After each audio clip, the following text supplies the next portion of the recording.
peuple de la communauté économique et monétaire de l'Afrique centrale, CEMAC. Il y a 20 ans, l'Union douanière et économique d'Afrique centrale, UDEAC, notre précieuse organisation d'intégration sous-régionale, est devenue la communauté économique et monétaire d'Afrique centrale, CEMAC. Plus qu'un simple changement de dénomination, il s'agissait d'un véritable impératif de changement de cap dicté par les exigences d'efficience et d'efficacité. Notre sous-région devrait se doter d'un instrument d'intégration plus ambitieux qui répond aux attentes légitimes des populations d'Afrique centrale. Ces aspirations fortes portent sur le brassage des peuples la solidarité affirmée, l'émergence économique et la prospérité sociale. Et pour tenir ce pari de l'intégration et du développement, notre organisation commune s'est donné les moyens nécessaires en mettant en place des agences et institutions dotées de missions claires et des objectifs précis. Ces institutions couvrent des secteurs aussi divers et variés tels que l'économie, les finances, le développement rural, la formation et la justice. Peuple de la CEMAC,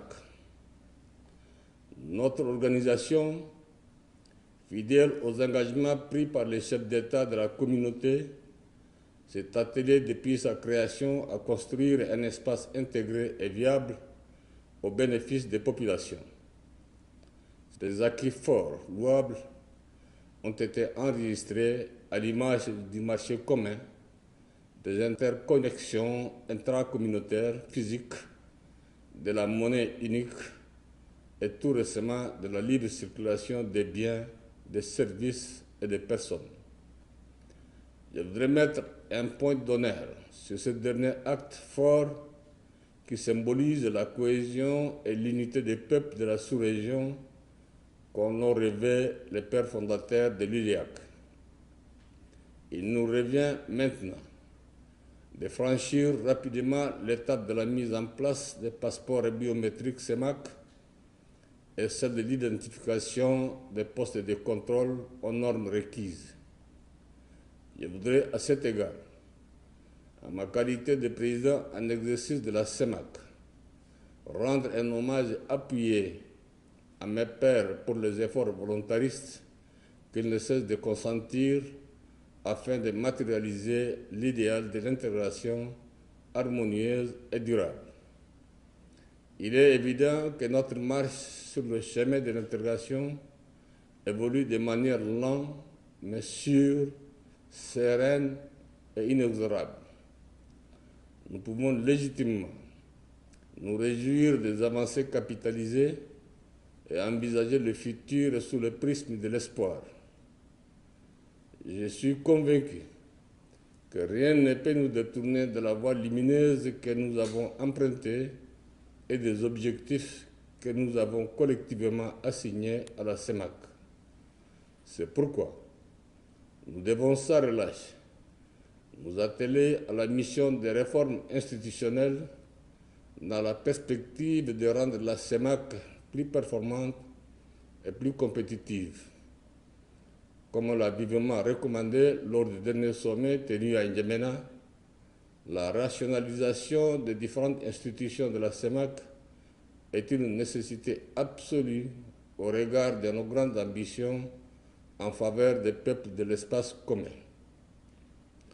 Nous devons consacrer davantage de ressources de la communauté pour les projets intégrateurs qui contribuent à l'essor économique de nos nations et au bien-être social de nos populations.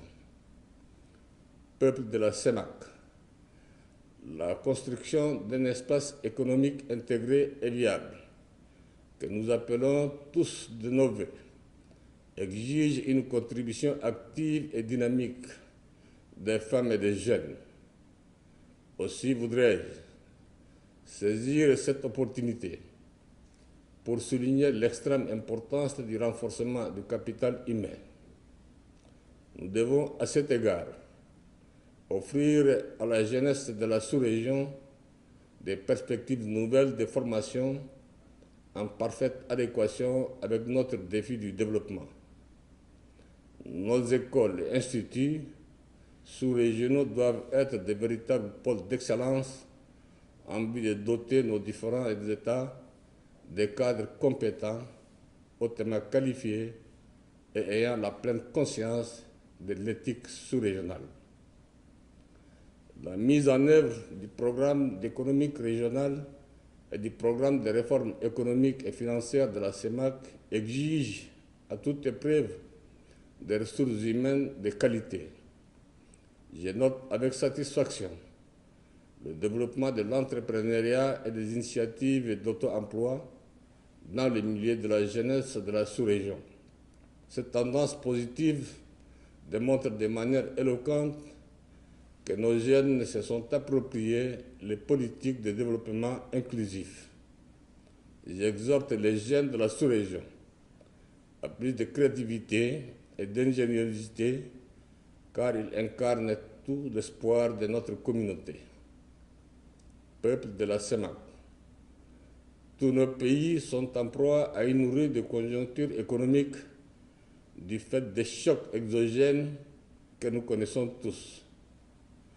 L'environnement économique et sécuritaire dans lequel nous évoluons présentement nous incite à plus d'action et d'engagement dans la conduite de nos divers projets et programmes. Je salue les efforts qui sont consentis à l'échelle de la communauté en vue de sortir de cette situation particulièrement éprouvante. De même, j'invite les populations de l'espace CEMAC à s'armer de courage et de persévérance dans cette phase critique de notre histoire. Vive la communauté économique et monétaire de l'Afrique centrale, vive l'intégration sous-régionale et africaine. Je vous remercie.